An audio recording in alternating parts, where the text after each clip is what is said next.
Hi, my name is Meg, and I'm going to show you the second soap in my holiday shop collection.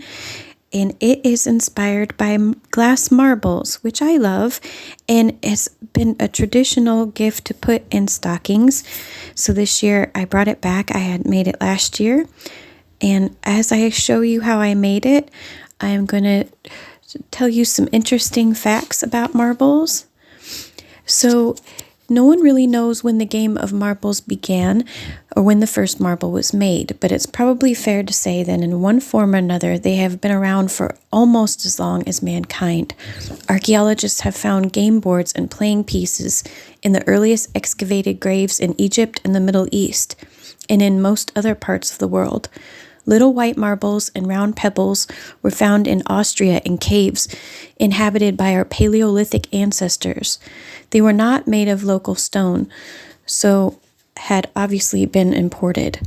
One can only speculate about their use, but they must have been of some value to their owners to have been kept and carried with them.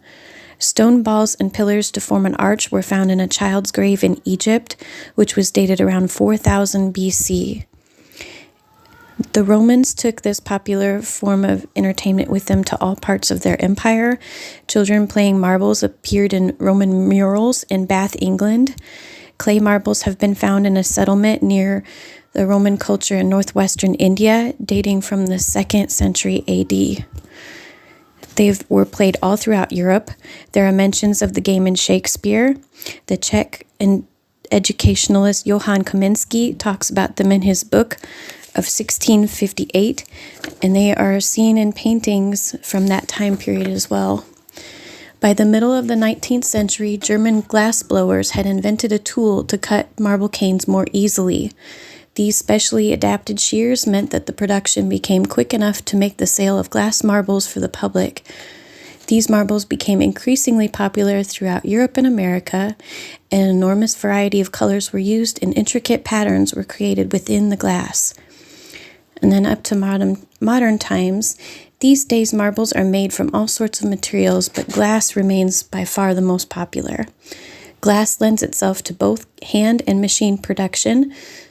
The rather boring clay and compressed stone marbles are hardly made at all now, and the beautiful ground agates and real marbles have become so expensive that only one or two in mills that make them are in Europe and India to this day.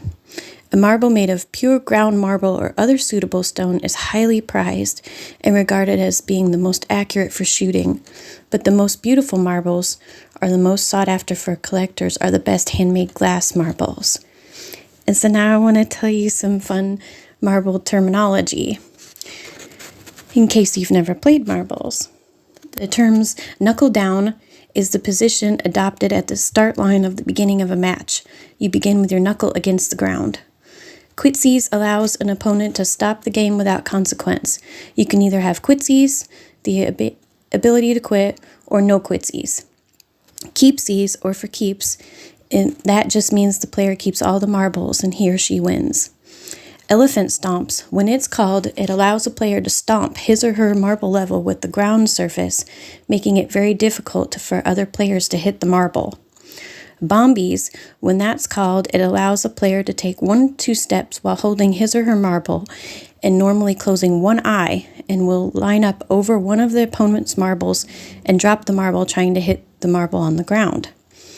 Leaning tops, when that's called, a shooter leans in his or her offhand for leverage over an indentation on any type of surface or obstacle. A taw or shooter is generally a larger marble used to shoot with, and ducks are marbles to be shot at. And then here's some funny names for the shooter marble, because marbles have names in reference to their size.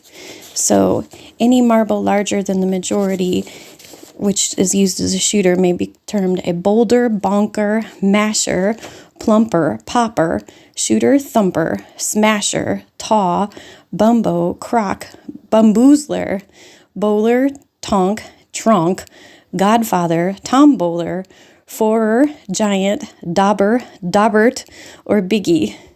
A marble smaller than the majority is a peewee or a mini, and a grandfather is the largest marble, the size of a billiards ball or tennis ball. So I have just a few left of these marble soaps because I had 2 holiday craft shows and they sold pretty well. And I have 2 gift sets left that have this soap included. That is a really fun gift. You'll have to check it out on my website. It's called Fun and Games, and it has a kaleidoscope, a pack of beautiful playing cards, my chess candles, this soap, and a bag of real marbles to play with. Next week there'll be another video to show you another of the holiday soap collection, but they're all available now on my Etsy and Square websites, which I will link below, as well as my Patreon if you're interested in that. Every month you get a sample of that month's new soap and a surprise gift. It helps me and it gives you something to look forward to every month. And there will be new videos coming for my Patreon real soon. I just finished all the craft shows for 2025, and I am excited for that, to have time to focus on other things, and including my daughter's birthday and Christmas. So thank you so much for watching today. I hope that you enjoyed this video, and I'll see you again next week.